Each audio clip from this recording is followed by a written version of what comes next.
underscore the critical interplay between nutrition, education, and empowerment in the country's development. This initiative signifies the nation's commitment to address the pervasive issue of malnutrition and promoting the health and well-being of its citizens. Okay, for every country to progress and to bring development, we need a healthy citizen, right? So India is very concerned about the health of its citizen. So this is a nationwide awareness program for a rich, nutritious, and a healthy life. Okay, so our country wants all of us to be very healthy, and that is why today we are having this seminar. So I hope you will listen very carefully when our speakers talks on the different theme. Okay, and I hope we all benefit from it. I thank our Almighty God for giving us this very pleasant moment to be here together in this very manner to participate this program, awareness program, POSHAN Maah, which is a program which is organized worldwide. As mentioned in the program, to give a brief highlight and note of Nagaland State Commission for Women, I go like this. I will highlight the note on NSCW. The Nagaland State Commission for Women was constituted by Government of Nagaland on 30th of November 2006 under the Nagaland Women Commission Act 2006 and was formally inaugurated by His Excellency the then Governor of Nagaland, Sri Shankaraya Nayan, on 26 March 2007. The commission is headed by a chairperson, 2 women members, and a member secretary nominated by the state government with sufficient knowledge and experience in women-related issues. We have visions also, visions of Nagaland State Commission for Women. The NSCWE visions the Naga women in a safe environment, leading her life with dignity, knowledgeable about her rights and entitlements, and pursuing her chosen occupations in life with great freedom. We also have a mission. We have many visions from which I will read out 4 points. Number 1, to create statewide awareness of women's rights to access legal protections and redressal in situations where their rights are being violated. To reach Naga women from all backgrounds, rural or urban, with information about the assistance and guidance available at Nagaland State Commission for Women. To enlighten Naga women on equal opportunities in all areas of life, and to provide help to women victims of sexual harassment in the workplace, human trafficking, prostitution, blackmail, cybercrimes, and domestic abuses. We also have functions of the commissions. We have many functions. We have points, 12 to 13 points under the functions of our Commission A, from where I will read out 3 to 4 points. We have study and research and codify customary laws relating to Naga women, family institutions, social security for women and children, and for protecting against children, particularly girl children, from being rendered as orphans. We have study and research and report on the conditions of women in general in Nagaland. We also have functions of study and research and report on the conditions of women in private and public workplaces in Nagaland. Study report on the conditions of women in jails, remand homes, and other places of custody to ameliorate their conditions against atrocities and human rights violations. Receive complaints relating to the status, conditions, and affairs of women from individuals and bodies, investigate them, and report to the state government. We also have powers in our State Women Commission.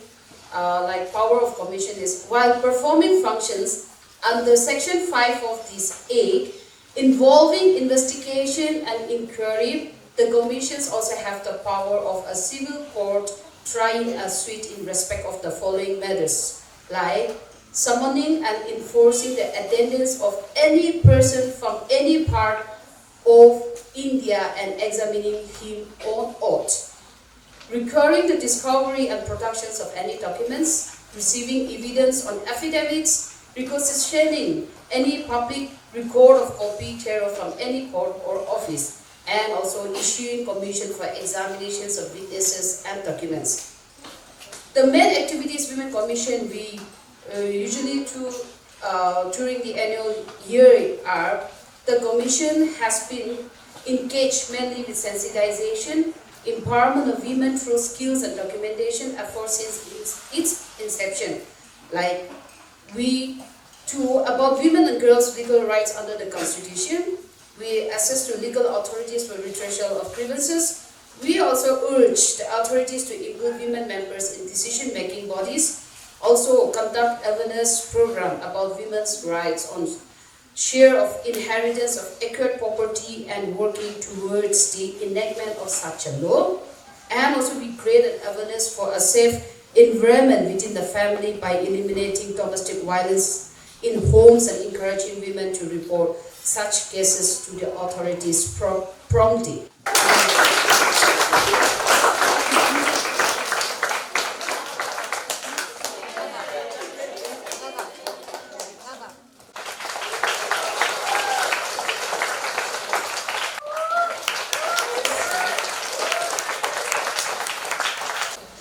With only 8 students, but all the way, God's faithfulness and His love has bestowed upon us, and He has helped us to grow. And now we have 315 students and 43 staff helping us out. Here, our basic theology lies in the theme that God is a God of healer. He loves us, and He does wonderful things for us. He gives wisdom to us at the right time. With a journey with my son Tejopi, he's running 19 years old now. But through him, we were inspired to open the school. We encourage our friends and relatives to study in this venture in this area of special education. So they finished their bachelor studies, and some studied in music therapy, some studied occupational therapy, special education, and so on. And we set up a small center here, therapy center, and this therapy center helps in running the school. Well, for the sake of the children, I'm sure you love your parents so much. You can even remember your mommy coming after you, eat this food, you're going to eat this. Because you have to grow and become wise. With golden lining, gold and shining, wonderful and new, and in the east. The dawn was breaking, and the world was waking, and a dream will do. Across the tracks, flash of light, my good, fleeing outside. If I was fading into darkness, I was left alone. May I return to the beginning, when the world is steaming and the dream is true. Year that we are celebrating POSHAN Maah, but starting from the year 2018, we have been celebrating POSHAN Maah every year.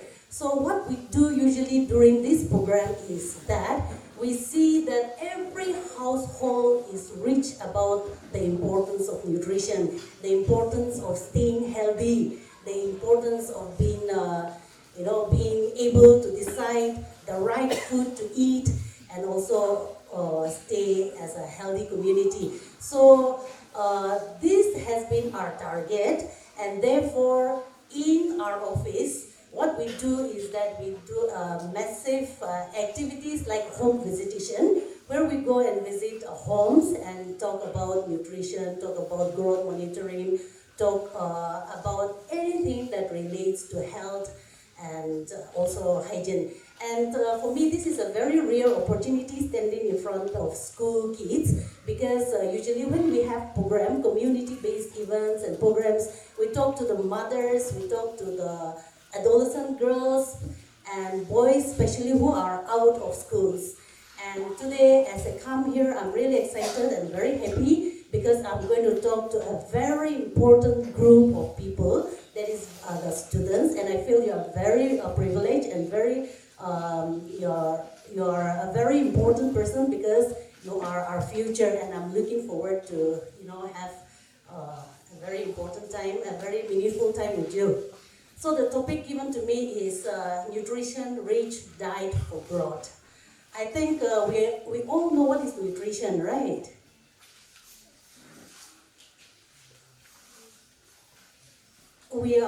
Since we are students, I think we are talk about nutrition. Nutrition is the science of food. Are you aware of that? And you know what is food? Okay, what is food?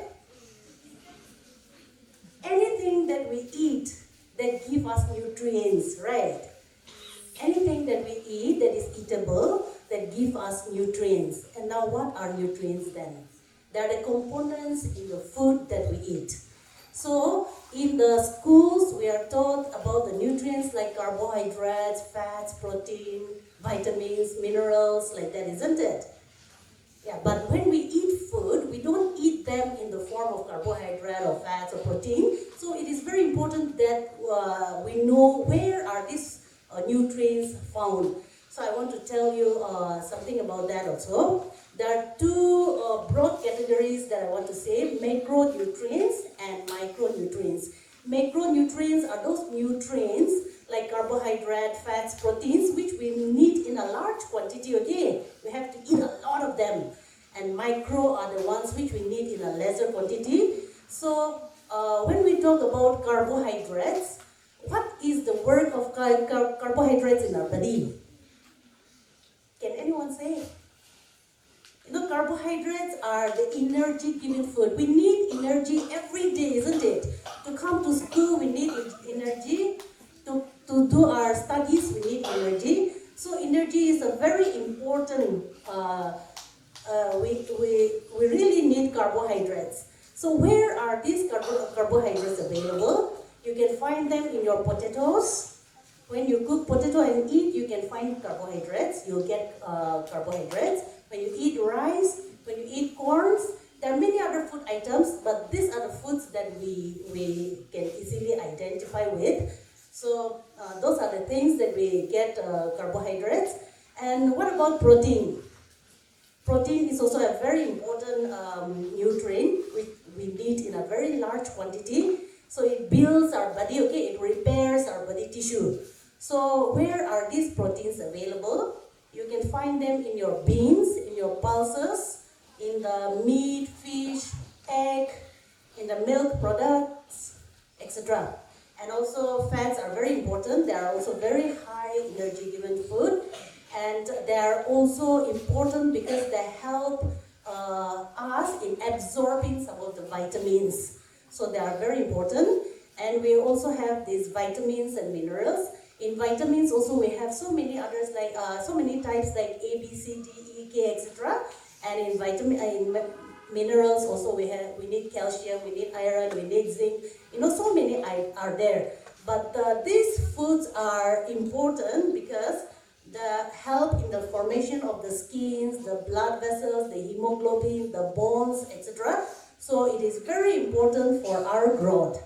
And they are usually available in the vegetables, in our like green leafy vegetables, in the broccolis, liver. Then you can also find in yellow vegetables. Yes, washing hands, very good. So washing hands not only during COVID time but also every day is very important for your hygiene and good health. Washing hands after coming from school, after before food and after toilet is very important for good health. Okay? So everyone, you should wash your hands every day. Not only for COVID, but also for other diseases. Okay? And also, do you cut your nails? Cutting nails is also very important. Okay? And how many times do you brush your teeth? Okay, you should brush your teeth at least twice a day, once in the morning and once at night, okay? And do you exercise? No. You should exercise, okay? If you don't exercise, then you will not be healthy. Like ma'am also said before me, you should exercise, okay? And how many hours do you sleep? Okay, very good. Do you sleep early or you sleep late watching videos from your phone? What?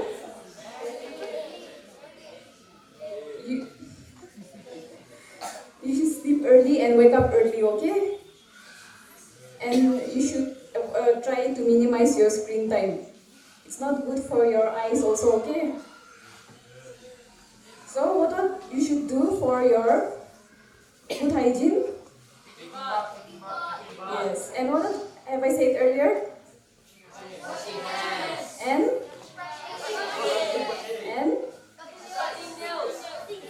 these are the basic things at least you should do, okay? Okay, so this is a question for the boys. Do you know what a period is?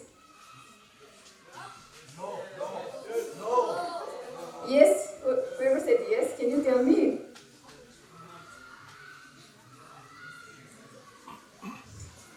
Okay, so when girls reach a certain age, adolescence, that is from 10 to 19, they start to witness changes in their body. So this is the age when a girl will start having her periods also, okay? And it is a very normal and healthy thing, so you shouldn't make fun of her, okay? So whenever you see a girl, this is for the boys, okay? When you see a girl with stain on her clothes, then you should never make fun of her. You should respect her, okay? Because this is what every girl goes through, okay? This is what your mother went through, your sister goes through, okay? Understood? I was sharing something about legal awareness. How many of you have heard about or have met a lawyer? Can I see your hands? They came here or you have seen them in TV? Yes. TV, right? So what do? Fight for rights. They fight for rights? Correct. Thank you so very much. So, I am also a lawyer, okay? I fight for the rights, okay? For different section of people. And similarly today, I come here to share the rights, okay? There are so many rights. And as legal awareness is a very vast topic, but 3 rights I want to share with all of you, okay? So number 1 rights I'm going to share in a very nutshell is about the protection of women from Domestic Violence Act, right? Can you remember? Protection of Women from Domestic Violence Act 2005. This act came into force in the year 2005, particularly for protection of women, alright? And children. Now, the second one that I would like to talk is about POXO Act, Protection of Children from Sexual Offences Act 2012, alright? This act came into force in the year 2012 on 14th of November, which is a very important day. What do we celebrate on 14th November? Children's Day, correct. And the third act that I'm going to share is about Right to Education Act 2009, okay? So it will be a little boring, yeah? Boring? No. Okay. So quickly, the first one, Protection of Women from Domestic Violence Act.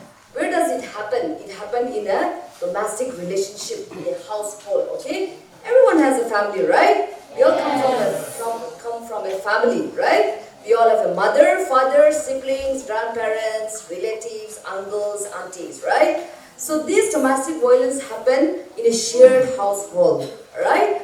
So there are 4 violences identified under this act. One is physical violence, where the father, the uncle, the brother, whoever comes in, beaten up the mother, the children, right? I don't know if you have come across this kind of situation, but it really happens. And that is termed as physical violence. 2 is sexual violence, okay? Where the household relationship people force into sexual intercourses. 3 is emotional and verbal violence, where the shared household people come and yell at the family members, shout at the mother, the children, drunken people come and shout at the children, and let them do forceful words, so on and so forth. And the 4th violence is economic violence, where the children and the mother are not given enough economic support, and that's how they lead into problems. So these are the 4 violences that identified under this act. Now, very shortly, when you come across this kind of violences in your family, okay, what do? You don't go directly to police. There is a officer called the protection officer, okay? So the aggrieved people, those who commit such offenses, will go to the protection officers, okay, in the Department of Social Welfare. And you go and address your grievances, you tell the problems, and they will give you support in terms of leading to service providers, to the police station and to the court, and they will take the accused or the perpetrators to punish, okay? So that is the procedure that we follow under the Domestic Violence Act. So if you come across such kind of violences in your family, in your neighborhood, immediately tell to some elders or reliable persons that these things are happening, okay? Will you do that? Yes? If you come across such kind of violences, if you see some people beating up your mother or your siblings in your colony, okay? You immediately tell to your elders so that they can lodge a complaint and take actions accordingly under the law, okay? Yes? Private parts? What's that? One more time, okay? Let's do together. 1, 2, 3. Mouth, chest, private parts, buttocks. Okay, please sit down. Yeah.